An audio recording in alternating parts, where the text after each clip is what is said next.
everybody. Welcome to my channel. I am Key Aquino. And today we are here in beautiful Paris, France. It's one of my favorite cities of all time. And why? Why is Paris one of my favorite cities? Well, it's because of the art. The art is just permeating the culture.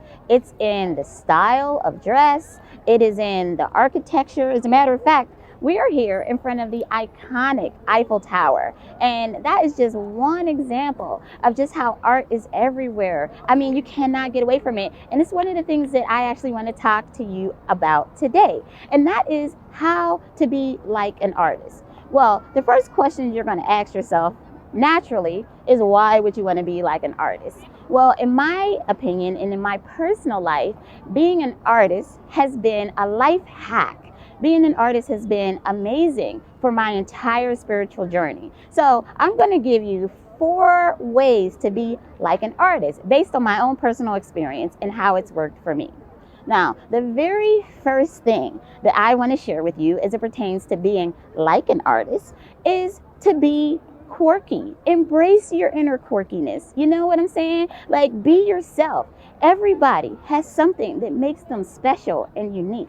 For me, the thing that I learned from a young age is that I'm extremely creative. When I was in the 2nd grade, I had this art teacher who noticed that I was creative, and he called my grandmother and he asked if I would be a part of this special art program. And that put me on the path to my entire self-realization. Like, that's when I went to the special program and I learned art, and I've been an artist my entire life ever since. And so that's the first thing that I want to say is be your unique self.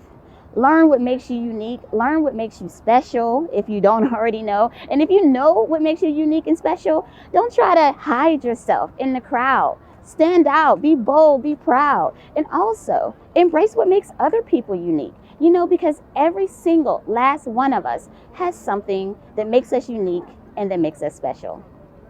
So that's my first life hack around being an artist.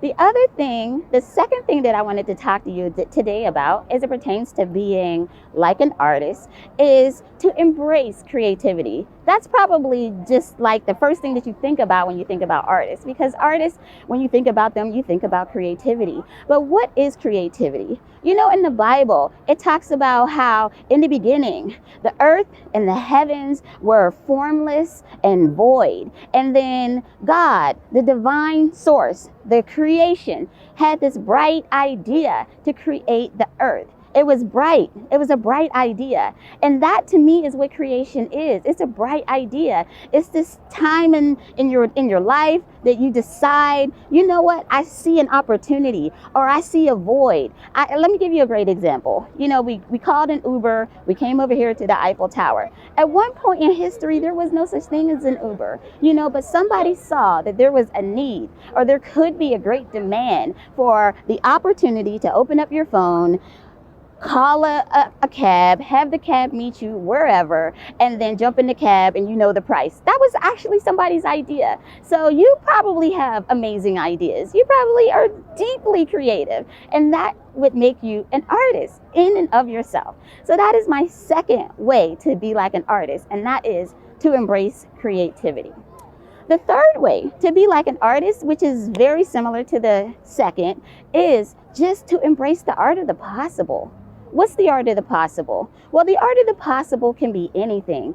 It could be starting a new job. It could be starting a business. Maybe you want to move across the country. Maybe you want to move out of the country. It doesn't matter. There's a million ways that you can think about the art of the possible. But the thing that makes the art of the possible important is that you have to say yes. You have to say yes. You have to say yes to the opportunity. You have to say yes to the idea. You just have to open up your heart and just say yes. And let me give you my 4th life hack on being an artist or being like an artist. And to me, it's probably the thing that would be curious to hear, but I call it being completely unbothered. But what I mean by that is this. When you're an artist, you have ideas that you're very sensitive to. Sometimes you want to nurture that idea. You don't want to let a lot of people in. But when I went to art school, something that I had to learn was this idea of the critique. Right? The critique was just a wonderful way to build up a thick skin. What the critique was this. Every time we had a big assignment, we would all bring our artwork to the class. And each student in the class, including the professor, had to look at your artwork, look at my artwork, and study it and tell me what they liked about it, what they didn't like about it, what can improve it. And that actually built up my character. That built up a thicker skin. Because when you're an artist and you're creating, you need to make sure that your idea is properly vetted. You don't want to just be putting out any old thing, right? And so in order to have your idea vetted, in order to make sure that you're working with other people collaboratively, you have to become completely unbothered. Don't take critiques personally. Grow from every piece of feedback that you get, right? So that is my fourth methodology on how to be like an artist. Now, why is it important? Again, I'm just going to close with this. Being an artist is, for me, a spiritual life hack.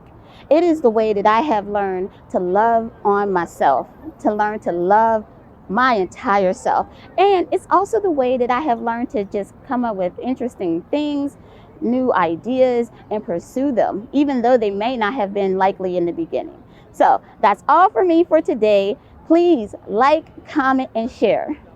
Peace.